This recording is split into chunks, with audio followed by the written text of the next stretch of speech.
À quel point une personne peut-elle être cruelle et maléfique sans avoir recours aux arts obscurs, sans Horcrux, sans tuer personne? Parce que quand on parle de quelque chose de cruel et maléfique dans l'univers de Harry Potter, automatiquement tout le monde associe ça à Voldemort, au mange-mort ou à une forme d'arts obscurs. Et cela peut même sembler être une question insensée. Mais en réalité, Voldemort n'est pas et n'a jamais été le seul méchant que Harry a dû affronter dans cette histoire. Certains d'entre eux sont aussi mauvais que Voldemort. Et le pire, c'est qu'ils n'ont même pas besoin d'être des mages noirs pour ça. Aujourd'hui, vous allez découvrir l'histoire que les films ont cachée sur la pire moldue qui existe dans l'univers de Harry Potter.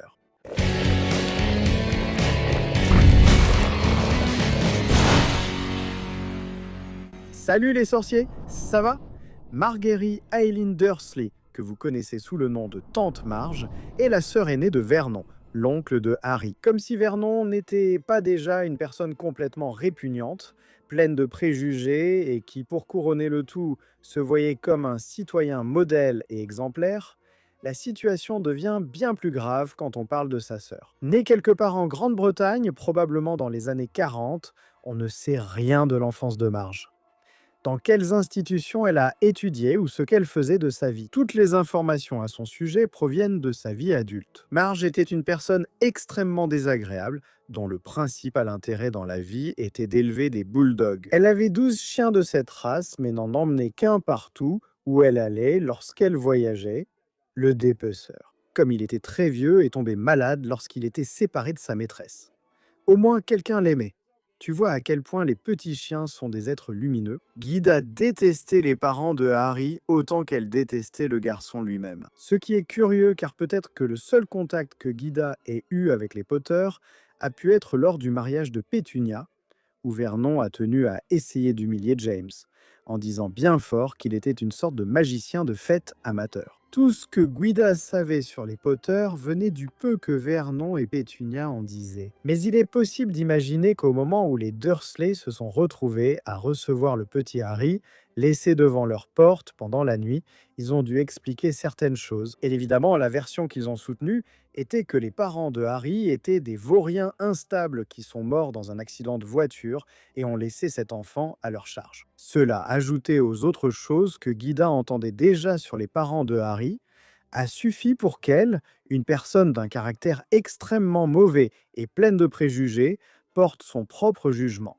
Harry n'aimait pas du tout Guida non plus, et il était obligé de l'appeler tante depuis qu'il était tout petit, même si elle n'était pas sa tante. Et bien sûr, Harry ne l'aimait pas, parce que cette femme infernale le tourmentait depuis qu'il était tout petit. Comme si ce n'était pas suffisant d'avoir perdu ses parents, d'avoir été élevé dans la misère, vivant sous l'escalier, se nourrissant à peine et portant tous les vieux vêtements usés de son cousin, qui était extrêmement gâté. Il avait sûrement encore besoin de cette harpie, mégère, vieille peau, sorcière, pour lui causer encore plus de traumatisme. Guida a toujours maltraité Harry, et elle tenait à bien montrer qu'elle le considérait comme un fardeau laissé à la porte de son frère, un homme décent et travailleur, à cause de l'irresponsabilité de parents bons à rien et ivrognes qui se sont tués dans un accident de voiture. Quand Harry avait seulement 4 ans, Guida était chez les Dursley pour l'anniversaire de Duda, et elle donnait tout simplement des coups de canne sur la petite jambe de Harry pour qu'il ne gagne pas contre Duda dans les jeux de la fête.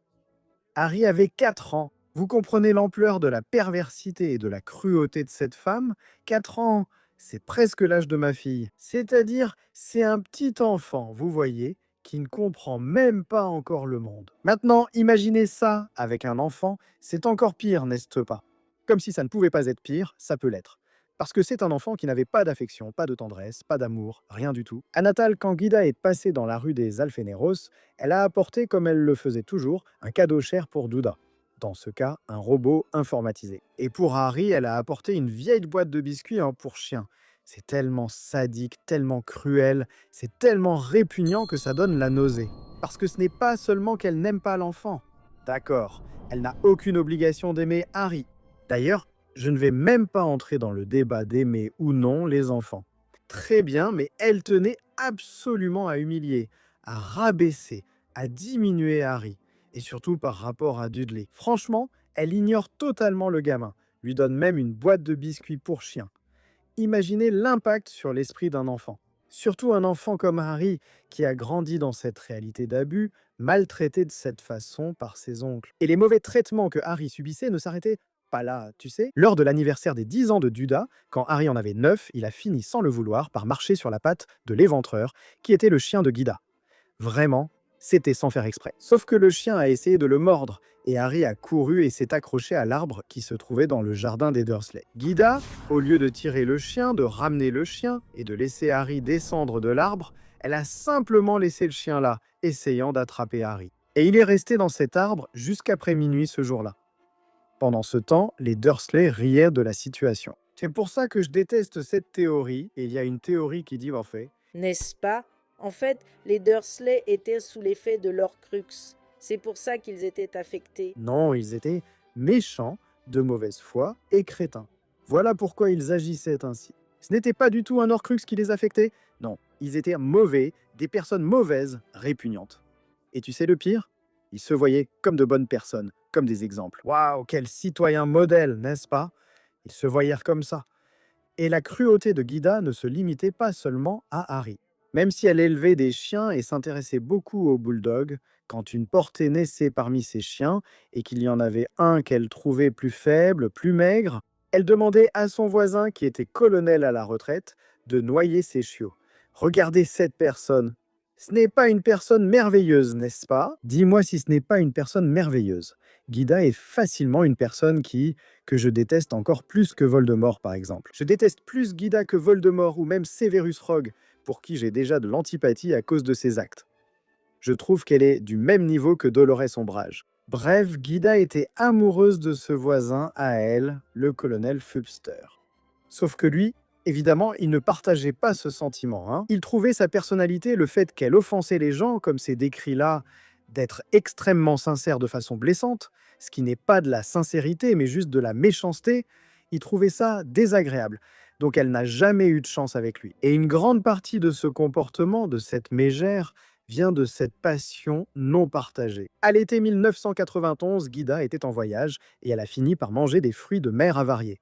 Et à cause de ça, elle est tombée malade. Elle aurait très bien pu avoir quelque chose de bien plus grave et mourir. Oui, elle n'aurait manqué à personne. Je pense même que le fruit de mer avarié est tombé malade au contact du corps de cette femme. Bref, c'est pour ça qu'elle a envoyé une lettre à Walter disant qu'elle ne pourrait pas venir à l'anniversaire de Duda.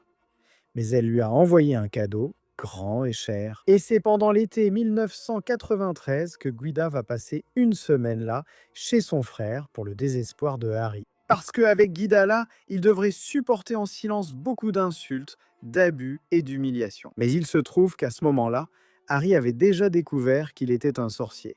Il avait déjà affronté Voldemort 2 fois, la première et la deuxième année. Il n'acceptait plus autant d'humiliation de la part de sa tante et de son oncle. Et donc Walter essaie d'intimider Harry pour qu'il soutienne un mensonge selon lequel il aurait été envoyé à Saint-Brutus, qui est une institution pour garçons irrécupérable. Et Harry fait du chantage à son oncle, disant que s'il signait le formulaire d'autorisation pour qu'il puisse aller à Préolard pendant les week-ends à Poudlard, il pourrait soutenir qu'il a été envoyé dans cette institution moldue pour garçons irrécupérables. Mais si Walter ne signait pas, il pourrait finir par révéler à Marge sa véritable nature, la vérité sur son école de magie. Et Walter, très effrayé évidemment, accepte de conclure cet accord.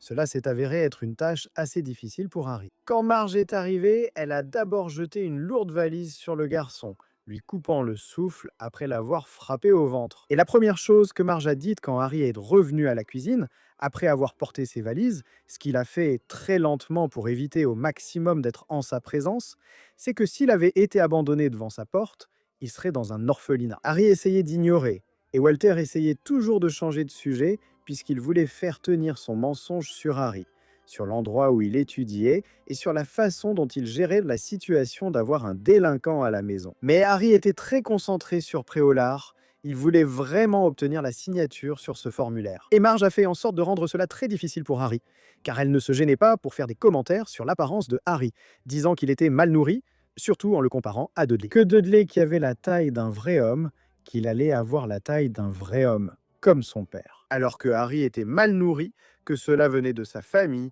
que c'était à cause des mauvais gènes de ses parents. Et pour couronner le tout, elle affirme que Harry méritait d'être encore plus frappé à Saint-Brutus, et que Walter et Pétunia devaient appeler ou envoyer une lettre à l'école, disant qu'ils autorisaient encore plus l'usage de la force brute sur lui, parce que ça ne semblait pas faire effet. Et pendant les 3 premiers jours, Harry a réussi à supporter tout ça. Mais c'est au 3e jour du séjour d'Aguida que les choses ont commencé à devenir incontrôlables. Parce que Harry a fait exploser un verre de vin qu'elle tenait après qu'elle ait insulté sa mère. Mais Aguida n'a même pas remarqué que c'était Harry. Elle a pensé avoir cassé le verre en le serrant trop fort. Mais Vernon et Pétunia l'ont remarqué, car Harry s'est discrètement éclipsé à ce moment. Mais le vrai problème est arrivé la dernière nuit où Aguida séjournait chez son frère. Au début, tout semblait se passer sans aucun souci. La conversation tournait principalement autour des affaires de Walter chez Grunnings. Mais ensuite, Aguida, ivre de vin et de cognac, recommence à insulter Harry. Et les insultes deviennent bien plus graves envers ses parents. Elle compare la mère de Harry à une chienne défectueuse qui a transmis ses gènes défectueux à son fils. Tu vois ? Et des petits chiots qui sont noyés. Bref, et une chose en entraîne une autre, jusqu'à ce que Harry ne supporte plus. Il perd le contrôle et fait gonfler cette mégère comme un ballon au désespoir de tout le monde, au désespoir de Dudley qui était terrifié parce qu'il était un peu traumatisé par rapport à la magie. Walter et Pétunia étaient terrifiés, c'était une grande pagaille. Et Harry n'est pas resté là pour voir où cela allait mener.